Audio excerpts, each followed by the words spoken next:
We're going to be talking today about empowering diverse voices and specifically on increasing participation among diverse consumers in market research.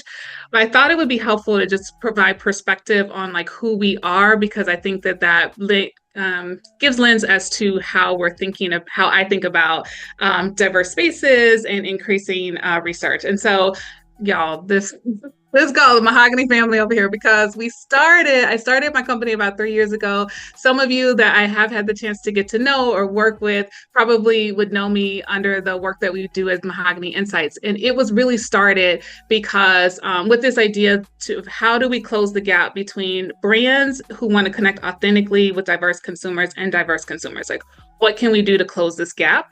And so I worked a lot with brands and with in strategy and things like that. And so what I found though is that while it's really important to move this part of the needle, we also have to work with what's going on this side, which is where the respondents lie. That like in our setting, we zero in primarily on Black consumers simply because that's where we saw the widest gap and where we felt we could authentically do the most work. And so what we found was that there's just not enough of those consumers out here doing research. And so it's creating this gap in insights. It's making it less efficient. It's making it harder. It's making it more expensive. And so as a whole, there are a lot of things that are affecting it. So we started Mahogany Minds, and Mahogany Minds, who we serve, are respondents. And our goal here is just how do we get more Black people to do market research? So I come from that lens. It is not, as we talk about diversity, it is really just because that's the lens that we feel that we can most authentically represent. But what I found in talking to a lot of people who are experts in this field, some of y'all on this call I see out there, is that there are a lot of trends that go across the board. So before we get into like what some of the barriers are that we found in this work, I want to just set the stage and with some stats and some numbers. These stats come from this report that McKinsey did in 2021 on the state of the Black American, I think is what it's called. It's about a 200-page report. It's amazing. There's a lot of data in there, but there are a couple of stats that I think are important as we talk about the rest of this. This first one is this 72%. And so what they found in this data is that 72% of the products that Black consumers purchase every day, they are significantly less satisfied with than their white counterpart. So I'm a Black consumer, so that means that 72% of the things that I spend my money on, just less satisfied with. And what that found is that range of dissatisfaction goes from I'm 30% more dissatisfied to I'm 720% more dissatisfied. And that is across personal care, household goods, apparel, vehicles, food, electronics, healthcare, literally everything. 72% are higher dissatisfaction. The second one is the 60%. And what that says is that 60% is on average the rate of brand switching among Black consumers in many of these categories. And that's about 25% higher than white consumers.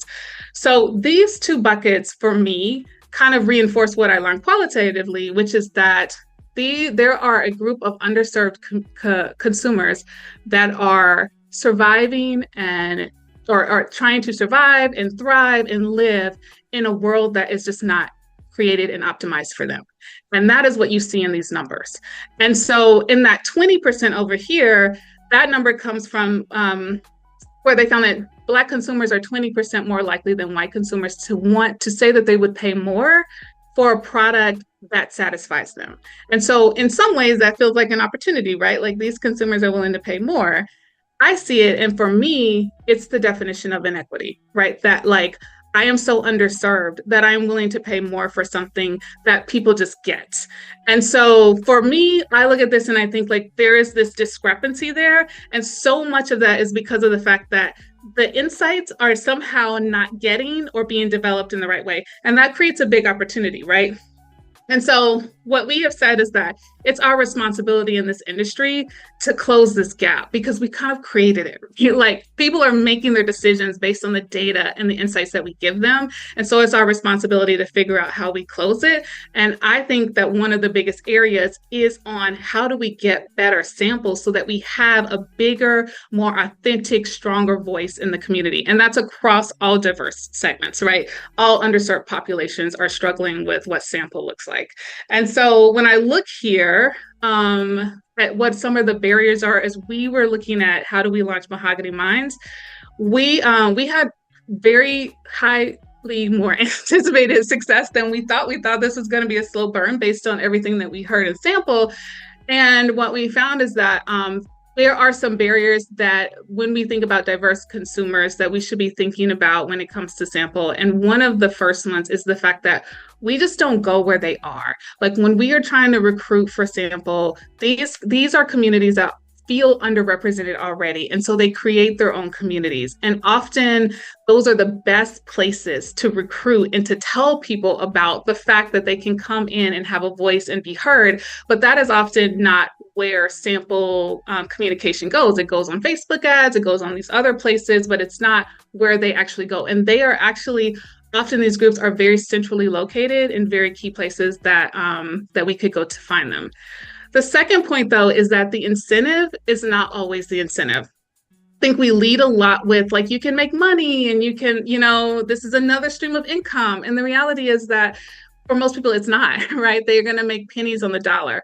When we talk to these groups, we talk about, we tap into that 72% and that 60%, that underserved, it is your responsibility. This is how we talk about it, which we can probably authentically do. But like this idea that it's your responsibility, it is to have a voice here because that voice creates change. And change is what empowers more than anything else groups that feel unempowered, right? And so this idea of thinking about what is the incentive beyond the numbers and the money is a big opportunity with this group.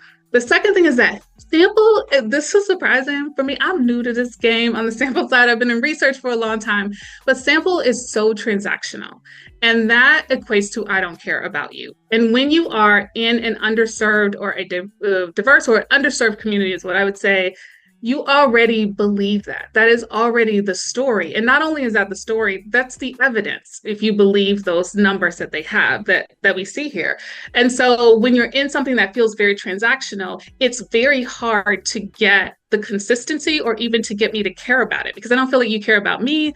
We would hear things like, it doesn't really matter what I say, no one's going to believe it, etc. So this idea of how do you take something that is transactional and make it into something that feels community? Our fourth thing here is that trust and transparency is so critical. Like we talk about this all the time when we talk to people. And so this idea that trust and transparency is critical is important in making sure that people know what happens when they get the data. And this last thing is having representation and being represented are not the same thing. And so we really have to make sure that it's not just about checking the box and having this diverse community, but that it really is representative of who they are. So when I think about those barriers, my breakout question to you guys is what can we do to elevate the quality and quantity of diverse populations that participate in market research? And then a bonus on what needs to be addressed within our industry to make it happen.